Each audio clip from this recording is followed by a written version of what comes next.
kindness cannot be expressed without love.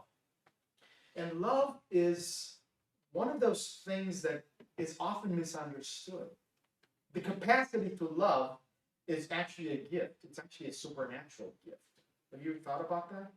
The fact that you can actually love somebody, the fact that you can love God, love your neighbor, love people, it is actually a gift. It is a gift from the Lord. And today's passage is the most read passage at a wedding. So it'll feel a little bit like you're at a wedding. But that's okay. That's okay. You'll see what I'm talking about. So if you have your scriptures with you, your Bible, open it to 1 Corinthians chapter 13. 1 Corinthians chapter 13. They call it the love chapter. Now you have to think in terms of this love chapter is part of a bigger conversations on the gifts of the Spirit.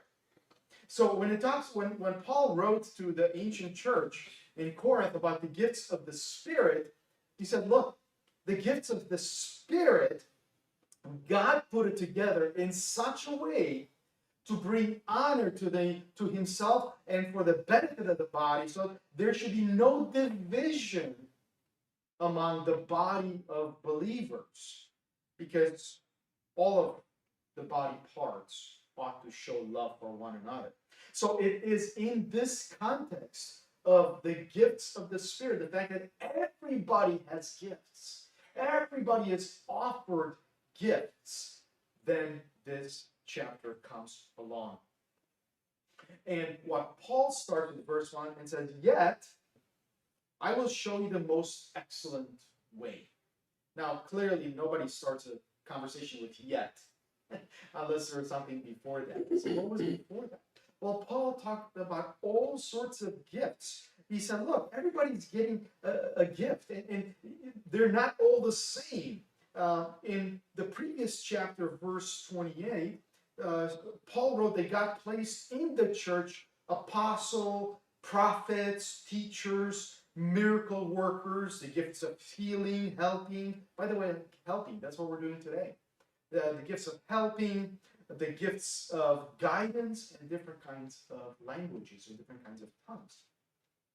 And then Paul says, and yet I will show you a more excellent way than these gifts.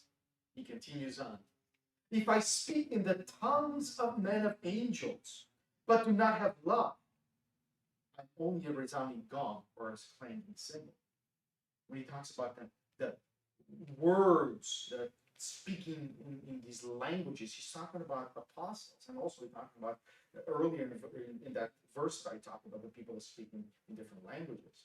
Verse 2, if I have the gift of prophecy, he mentioned just prophecy earlier, if I have the gift of prophecy and can fathom all mysteries and all knowledge like teachers do, right? And if I have faith, they can move mountains. Those are the miracle workers, right? But do not have love. If I don't have love, I am nothing, Paul said. Verse 3, if I give all I possess to the poor and give over my body to hardship that I may boast, but do not have love, I gain nothing. I gain nothing. Love is patient. Love is kind. It does not envy. It does not boast. It is not proud. It does not dishonor others, even on Facebook. It does not dishonor others. It is not self-seeking. It is not easily angered, even on Facebook. It is not easily angered. Read that, not easily offended. It is not easily angered. It keeps no records of wrong. Love does not delight in evil, but rejects those, but rejoices with the truth. It will always protect, always trusts, always hopes, always perseveres. Love never fails. That's the bottom line. But where there are prophecies, there will cease. Where there are tongues, there will be stilled. Where there's knowledge, it will pass away. For we know in part, and we prophesy. But when completeness comes, what is in part disappears. When I was a child, I talked like a child, I thought like a child, I reasoned like a child. When I became a man, I put away the childhood behind me. For now, we only see a reflection as in a mirror. Then we shall see face to face. Now I know part. Then I shall know fully, even as I am fully known. And now these three remain: faith, hope, and love. But the greatest of these is love. Well, as I mentioned, the first three verses match verse 28 in the previous chapter. You can almost go back to back and says, look, you have all these wonderful gifts, but let me show you something totally more amazing. A gift, if you think, prophecy is an amazing gift, if you think miracles are amazing, by the way, I think miracles are amazing. Man, wouldn't that be cool? To be able to do miracles? Wow, that'd be sweet. And yet, Paul, let me tell you something even more amazing than that. And he proceeds with love. And then verses 4 through 7, by the way, this here is the most clear, the most focused, the most powerful words that you can think about what love is. So what I tell people is, look, verses 4 through 7, man, you can't get any more clear than this. Here's a clear passage. No mystery. No, oh my goodness, Pastor Florian, I don't know. I can't read the Bible because I don't understand what it says. Well, here it is. Do that part. And then verses 8 through 12 get into hope. Hope, hope, hope. And man, he hammers this about hope. He says, look, the restoration of all things will come. It's coming. Don't look at all this stuff that, all will pass away. Knowledge will pass away. Knowledge, I mean, we're talking about, right? Knowledge, science, what we know. I mean, we used to know certain things. Like I remember being told that, eating eggs was bad because it's not good for you, for your health. But then later on, well, no, actually, eggs are good. So you should probably eat some eggs. So, look, knowledge passes. Things pass. But what doesn't pass is what the Lord established. What did he establish? The hope. He will establish things back to the way they were meant to be. And in these verses here, 8 through 12, you can almost imagine Paul just saying, look, when the Lord returns, because remember, Jesus promised to return and to restore things back. So Paul's saying, man, when all things will be restored, when all things will be restored, all the knowledge will pass, and we will know as we are fully known. We will be able to see, not these murky window kind of glass looking through. It's like, no, what is that? No, we will be able to see clearly. See clearly. And here, Paul is hanging on to this hope. Hanging on to this hope. This week, a friend of mine passed away. His name is John. And John and I, and actually Marlene and John and I were on the Parks Committee in Lisbon. And I worked with John in that capacity for probably 15 years. Well, John passed away. If you are part of our wall, a prayer wall, and if you're not, I do encourage you to be part of the prayer wall. I'm going to ask Jackie to make sure that she puts that on our online folks so that you know about the prayer wall. But on the prayer wall, I said, John passed away. It was a little tough for me. It hit me Monday like a ton of bricks. And I'm sure it's even harder for his family. John was a young man. He wasn't what people would consider old. But one thing that I noticed about John, especially after he was diagnosed with cancer, I began to notice a change in him. And the change was he was still very jovial, he was a very wonderful person to be with. Everybody wanted to be with John. He was happy, he was funny, he just loved people. But I began to see a change in John, and the change was he remained happy. But something happened where he realized that there's more to this world. And I remember having a distinct conversation with John, and John said, Pastor Clark, I think I probably got it wrong most of my life, this religion stuff. I think I probably got it wrong most of the time. I'm beginning to see now. And John began to talk about hope. Talk about a relationship with a God of the universe. And if he's talking about, Pastor Clark, I think about that now. Okay. So John he found hope. In the midst of a disease that was debilitating, John Brighton had found hope. His family's missing miserably, terribly. And this Thursday coming up, I will go into the memorial service and participate in the grief process. But we don't grieve without hope. We have hope.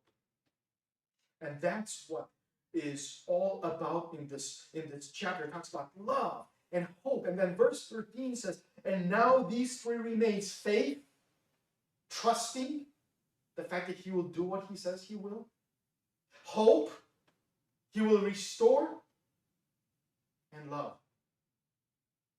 Well, but the greatest of these is love.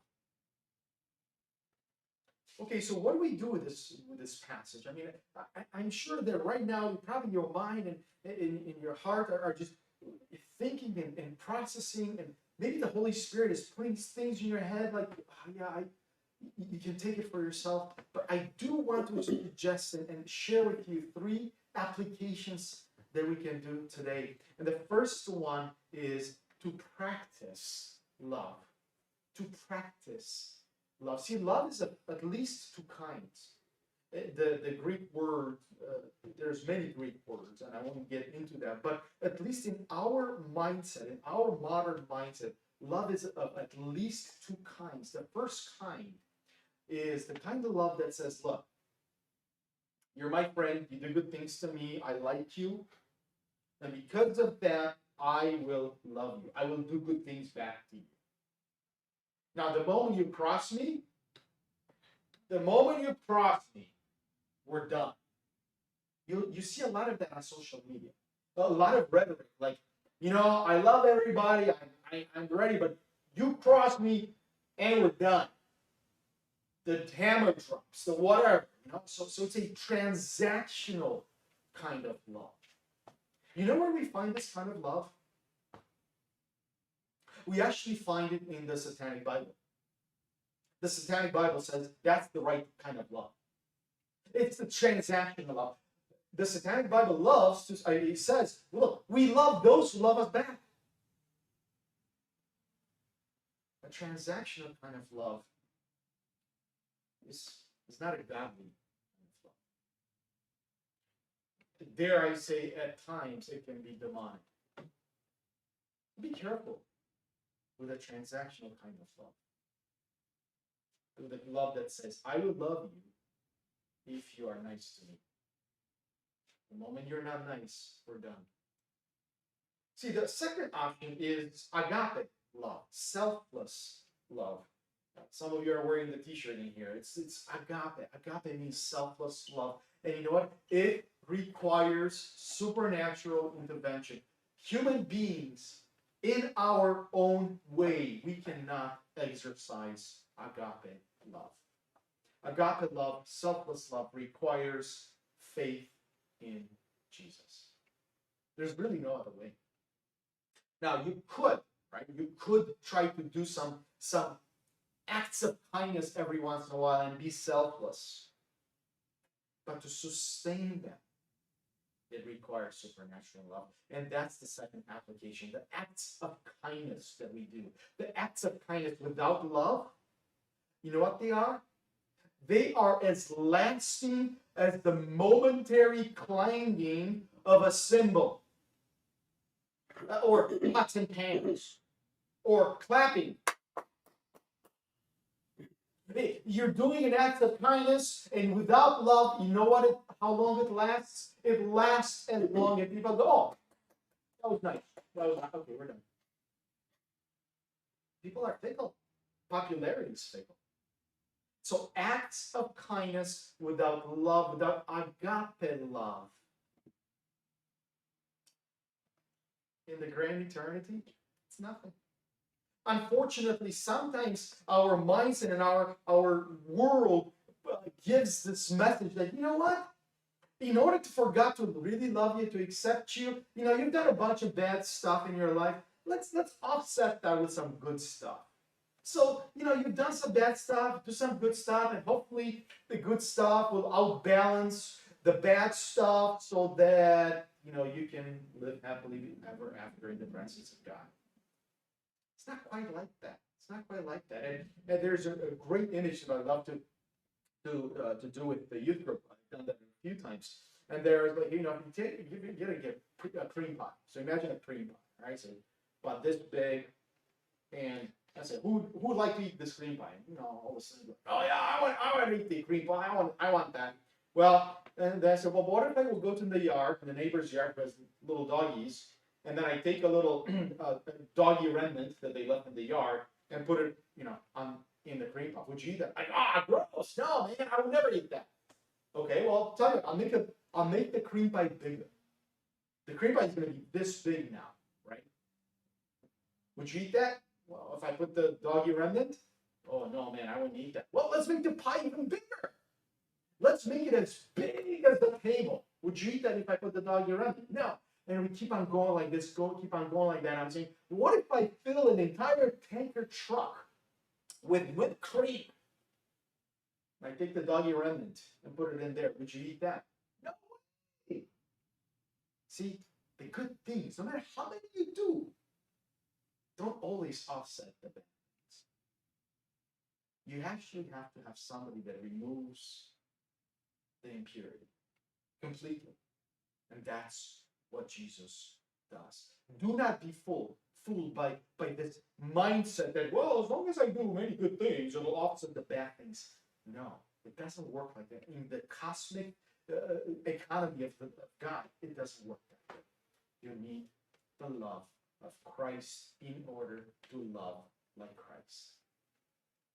Which gets me to the third application, which is cling to hope. Cling to hope. There's so much stuff right now that wants to drag us down, that wants to put us in a place of depression. The anxiety and depression of young people right now, and older people right now, and middle-aged people right now is through the roof. Cling to hope. Hope is being diminished. Hope is being destroyed. And let me tell you, the only hope that we have, this thing that we cling to, is that Jesus will come through for you. Jesus will come through for you. But Pastor, you don't know what I'm dealing with. I'm like, yes, I know. I understand that. It's temporary. Everything will be temporary, but Jesus will come through for you. One of the reasons why we keep track of our prayer requests in the Agape prayer wall is because we want to make sure we know what has God done? What has God done for us? Where are the kinds of things where we see the glimpses of the hand of God in action? Because those are the kinds of things we hold on to. We say, look, in spite of what is happening around us, we know that Jesus will come through. He will come through. Faith, hope, and love.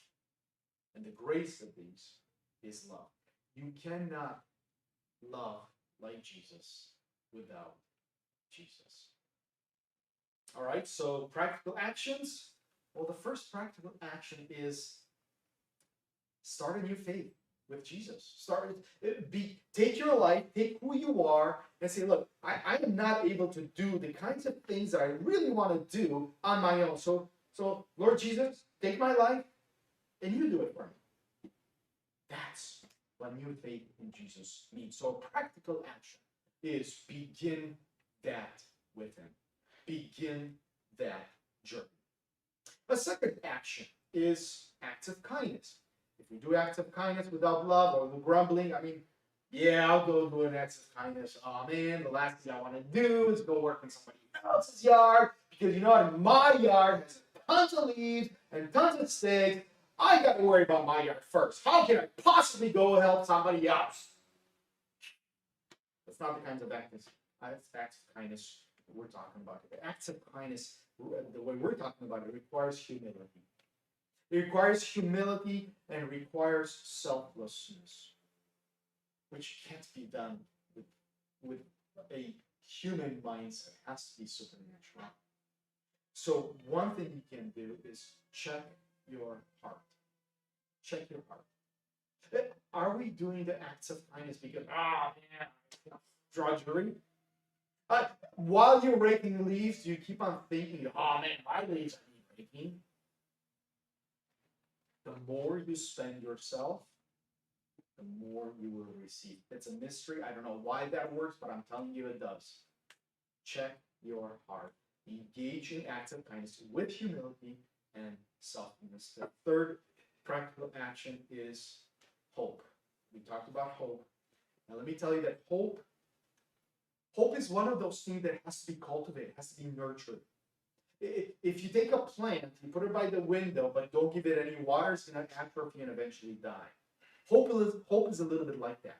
Hope needs to be cultivated, needs to be strengthened, needs to be fed, needs to be active. And the only way I know how to do that is the only way I know how to strengthen hope is in community. In community. I know we have no other way. So when we get together, when you go spend time with your neighbor, when you say, hey neighbor, how are you? Hey family member, hey aunt, like Jackie said, how are you? What can I do to help? When you do that, when you come together, when you say, you know what, I have a question on this Bible thing here. Here's how I read it. Or, oh my goodness, I had such an amazing time with the Lord. I'm so happy about this. Let me share with you. When we share our joys, when we share our sorrows together in community, we cultivate hope. So my friends, those are the actions, things that you can do right now. Start a new relationship with Jesus. Acts of kindness, do your acts of kindness with humility and selflessness, and cultivate hope in community. We need each other. We need each other.